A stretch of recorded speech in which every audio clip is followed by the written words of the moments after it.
భారతీయ సంప్రదాయంలో తరతరాలుగా ఈ రక్షాబంధనాన్ని జరుపుకునే సంప్రదాయం ఉంది. శ్రీ మహావిష్ణువు యొక్క శక్తిగా ఈ రక్షాబంధనాన్ని పూజించి కట్టుకుంటే ఆయన శక్తి అందులో ఇవిడి మనందరినీ రక్షిస్తుందని భావించటం జరుగుతుంది.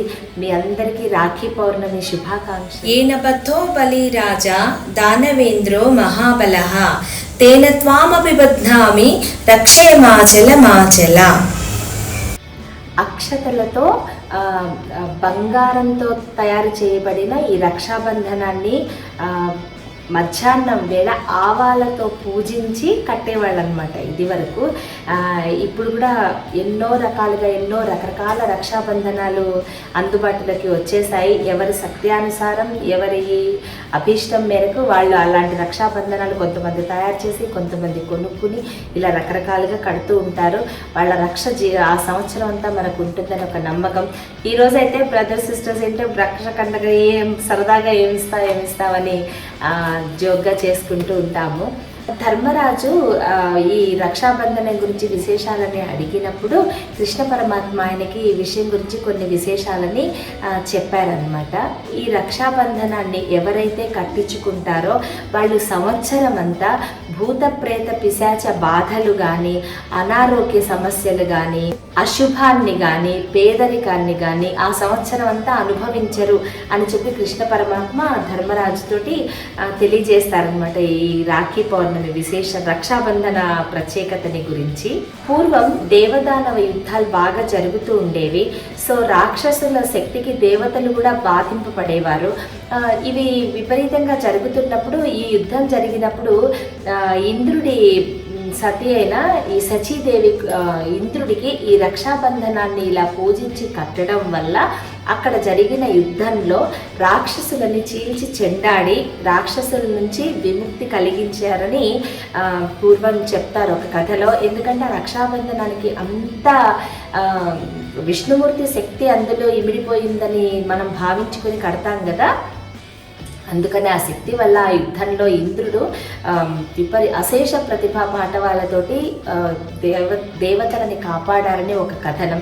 సచీదేవి ఆ రక్షాబంధనాన్ని కట్టడం వల్లనే ఆయనకి యుద్ధంలో విజయం ప్రాప్తించిందని ఒక నమ్మకం అన్నమాట.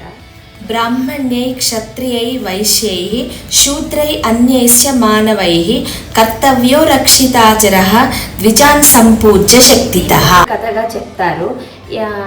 ఇది ఎవరైనా జరుపుకోవచ్చు. ఒక బ్రాహ్మణ, శూద్ర, క్షత్రియ ఇలాంటి కులమత భేదాలు ఏదీ లేకుండా మన ప్రతి వాళ్ళు జరుపుకునే పండగ ఈ రక్షాబంధనం. ఇంకో కథనం ప్రకారం చిత్తూరు మహారాణి అయిన కర్ణావతి గుజరాత్ నవాబ్ అయిన బహదూర్ షా తమ కోటని ఆక్రమించడానికి వచ్చినప్పుడు ఆవిడ రక్షాబంధనాన్ని ఢిల్లీని పరిపాలిస్తున్న హుమాయూన్కి ఈ రక్షాబంధనాన్ని పంపించారండి తమని కాపాడమని.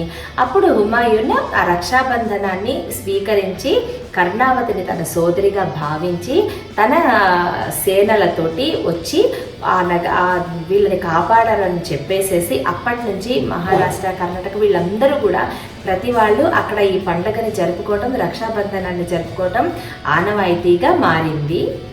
కొన్ని ప్రదేశాల్లో నారిని పౌర్ణమి అంటారు. సముద్ర ఒడ్డున వెళ్ళి పూజించి నారికేళాలు కొట్టి ప్రార్థించడం వలన దీనికి నారిని పౌర్ణమి అని కూడా పిలుస్తారు. పండితారాధ్య చరిత్రలో ఏం చెప్తారంటే ఈ పండగను నూలి పూర్ణిమ అని కూడా పిలుస్తారు. నూలి అంటే జంఝం కాబట్టి ఆ రోజున ప్రతివారు జంఝాన్ని మార్చుకునే సంప్రదాయం ఉంది కాబట్టి జంఝాల పౌర్ణిమ అని కూడా దీన్ని పిలుస్తారు. కాబట్టి ఇన్ని విశేషతలు ఉన్న ఈ రాఖీ పౌర్ణమిని మీరందరూ కూడా చక్కగా సెలబ్రేట్ చేసుకుని సుఖ సంతోషాలతో ఉండాలని, సంవత్సరం పీడించే బాధల నుండి విముక్తి కలగాలని మేము కూడా మనస్ఫూర్తిగా కోరుకుంటున్నాము. నేనైతే రాఖీని మా కృష్ణుడికి కడతానండి. మా ఇంట్లో బుజ్జి కృష్ణ ఉన్నాడు ఎన్నో ఏళ్ళ బట్టి మా ఇంట్లో. నేను ఎప్పుడు ఫస్ట్ అయితే ముందు కృష్ణుడికే రాఖీ కడతాను. ఎందుకంటే మనల్ని కాపాడగలిగే శక్తి ఆయన్ని మించి ఈ ప్రపంచంలో ఇంకెవరికీ లేదని ఒక నమ్మకం. ఆ బుజ్జి కృష్ణయ్యకే నేను రాఖీ కడతాను. మీ అందరికీ మరోసారి రాఖీ పౌర్ణమి శుభాకాంక్షలు. ఈ వీడియో మీకు నచ్చినట్లయితే please like, share and subscribe to our women FM. Stay with us. ఇంకో మంచి టాపిక్ తోటి మళ్ళీ మీ ముందుకు వస్తాను. Bye bye. ఇది మా ఆడపడుచు గారు పంపిన రాఖీ అండి. వైజాగ్లో ఉంటారు ఆవిడ. ఇది ఆవిడ పంపించారు ఈ రాఖీ.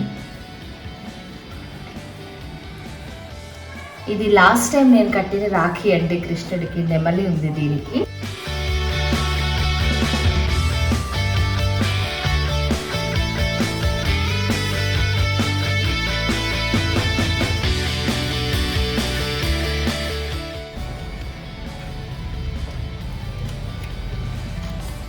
వసుదేవసుతం దేవం కంసచాణూరమర్దనం దేవకీ పరమానందం కృష్ణం వందే జగద్గురుం.